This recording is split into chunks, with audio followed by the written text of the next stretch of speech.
La loi ALUR du 24 mars 2014 a renforcé l'encadrement et le contrôle de l'activité des professionnels de l'immobilier soumis à la loi Hoguet, afin d'offrir davantage de garanties aux consommateurs. Elle a créé le Conseil national de la transaction et de la gestion immobilière, ou CNTGI, organisme représentatif des professionnels de l'immobilier soumis à la loi Hoguet. Outre la mission de veiller au maintien et à la promotion des principes de moralité, de probité et de compétence des professionnels soumis à la loi Hoguet, le Conseil national de la transaction et de la gestion immobilière a pour rôle de faire des propositions au ministre de la Justice et au ministre chargé de la consommation et du logement sur des règles relatives aux conditions d'accès et d'exercice des activités soumises à la loi Hoguet et au code de déontologie. Il est consulté pour avis sur les projets de loi ou règlements relatifs aux conditions d'accès et d'exercice des activités soumises à la loi Hoguet, ainsi que sur l'ensemble des projets de textes législatifs et réglementaires relatifs à la copropriété. Voyons maintenant la composition et le fonctionnement du Conseil national de la transaction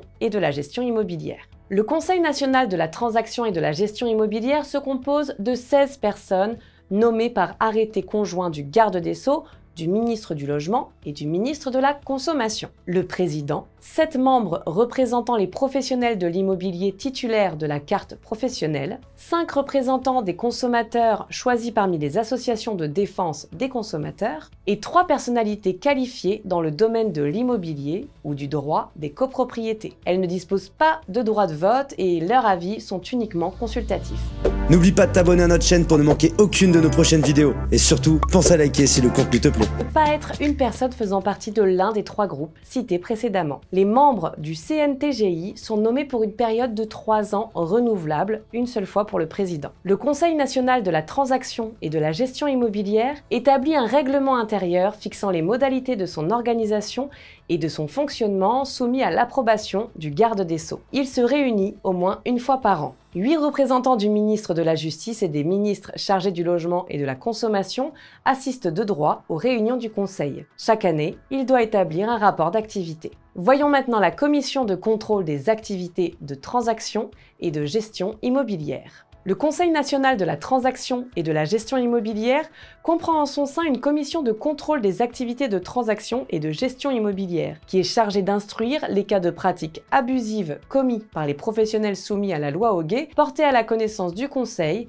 et de soumettre son rapport pour avis à ce dernier. Les pratiques abusives qui doivent donner lieu à instruction sont des infractions ou des manquements mentionnés à l'article 8.3 de la loi Hoguet. Si un membre de la commission de contrôle se trouve dans une situation de conflit d'intérêts dans une affaire qu'il est amené à connaître, il doit informer sans délai le président de la commission et s'abstenir de siéger. Par ailleurs, toute personne sollicitée pour être entendue dans le cadre d'une instruction peut demander la récusation de l'un des membres de la commission s'il existe une raison sérieuse de douter de son impartialité. Dans ce cas, la demande de récusation devra indiquer, sous peine d'irrecevabilité, les motifs de la récusation et être accompagnée des pièces pouvant la justifier. Une fois l'affaire instruite, la commission de contrôle soumet son rapport au Conseil national de la transaction et de la gestion immobilière pour obtenir son avis. Le président du CNTGI propose ensuite à la délibération du Conseil la transmission du rapport à l'autorité administrative chargée de la concurrence et de la consommation. Si une décision de transmission est prise, le Conseil national de la transaction et de la gestion immobilière transmet à la Direction générale de la concurrence, de la consommation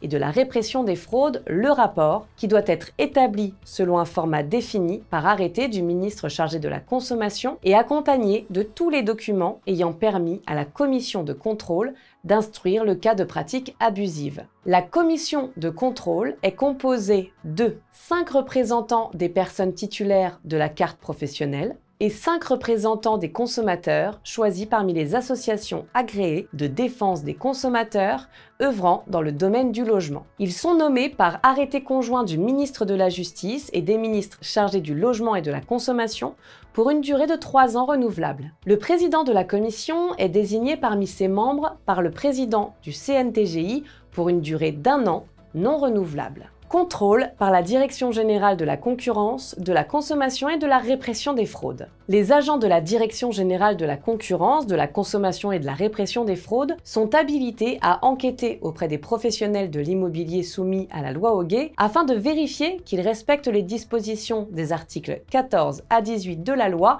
réglementant les conditions d'exercice de leur activité. Ils disposent des pouvoirs les plus étendus.